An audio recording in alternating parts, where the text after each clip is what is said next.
मीठा मीठा गप और कड़वा कड़वा थू, ये जो प्रवृत्ति है ना, ये बड़ी विचित्र सी स्थिति पैदा कर देता है। और बड़ी चालाकी के साथ हमारे नेता प्रतिपक्ष निकलते हुए चल रहे थे कि ये भी हमने किया, वो भी हमने किया, वो भी हमने किया। हमने कहा इसीलिए तो जनता सम्मान नहीं दी, क्योंकि जनता जानती थी कि आपने नहीं किया है, करने वाले तो इस पक्ष के लोग हैं, इसलिए समर्थन इन्हीं लोगों को मिलना चाहिए।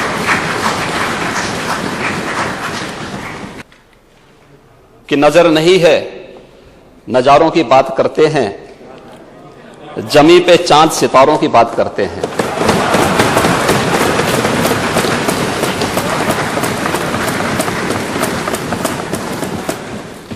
वो हाथ जोड़ के बस्ती को लूटने वाले भरी सभा में सुधारों की बात करते हैं।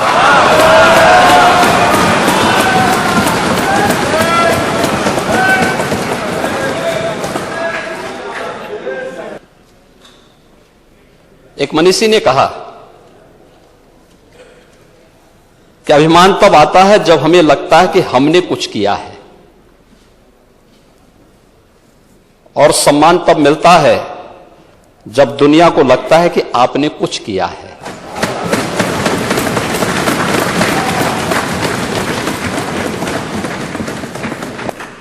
मैं धन्यवाद दूंगा शिवपाल जी को कि उन्होंने भी अपनी विधानसभा सीट पर जाकर के युवाओं को वहां पर टैबलेट और स्मार्टफोन का वितरण किया, और भी अन्य मान्य सदस्य भी वितरित करें। उनके विकास की सभी जगह गए हैं, पहल करना पड़ेगा।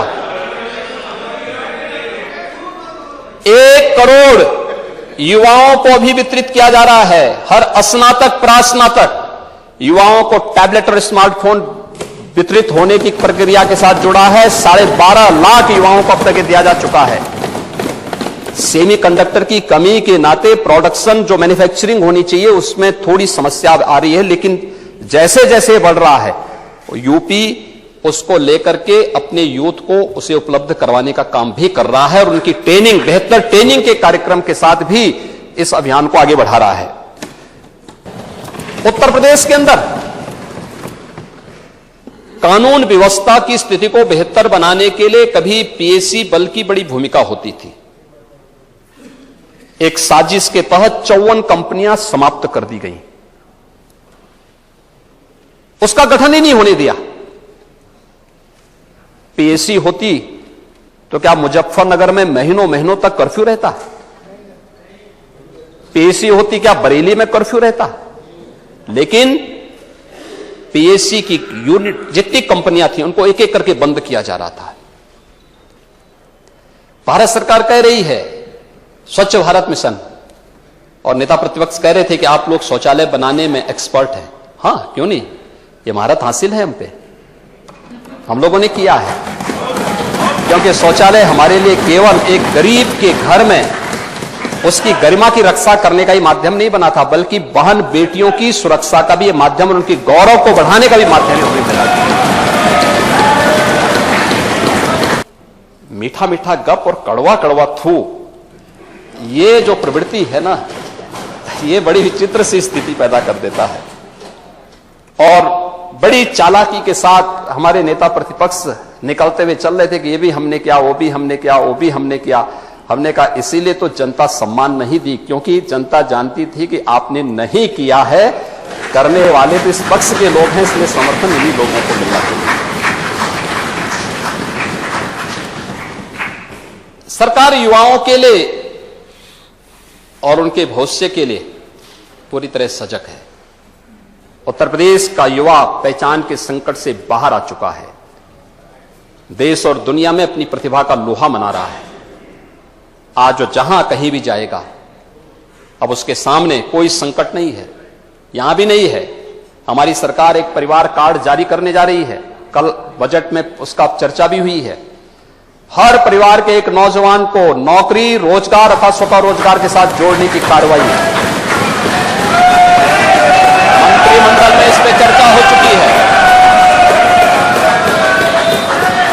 यूपी के इस युवा की ऊर्जा का लाभ यूपी लेगा, और प्रधानमंत्री मोदी जी के विजन के अनुरूप उत्तर प्रदेश को $1 ट्रिलियन की इकोनॉमी बनाकर के देश की अग्रणी इकोनॉमी के रूप में स्थापित करने का काम भी करेगा।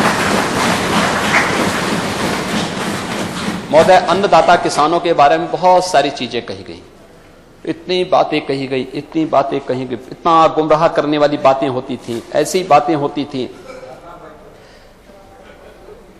किसान सर्वाधिक आत्महत्या किस सरकार के समय किया था? और मैं दावे के साथ कह सकता हूं कि उत्तर प्रदेश के अंदर सर्वाधिक किसानों की आत्महत्या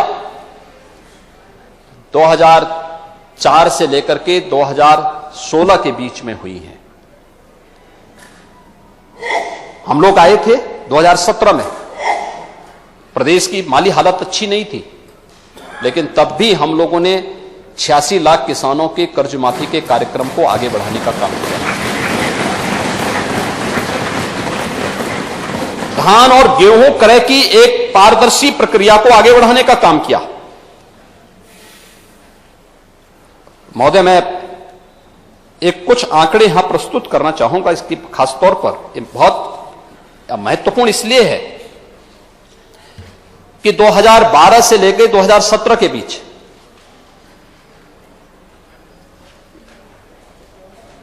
किसानों से धान का जो कुल क्रय किया गया, क्रय केंद्रों के क्रय केंद्र नहीं चलते थे, पिछली सरकारों में आड़तियों के माध्यम से क्रय किया जाता था, एमएसपी का लाभ किसान को नहीं मिल पाता था,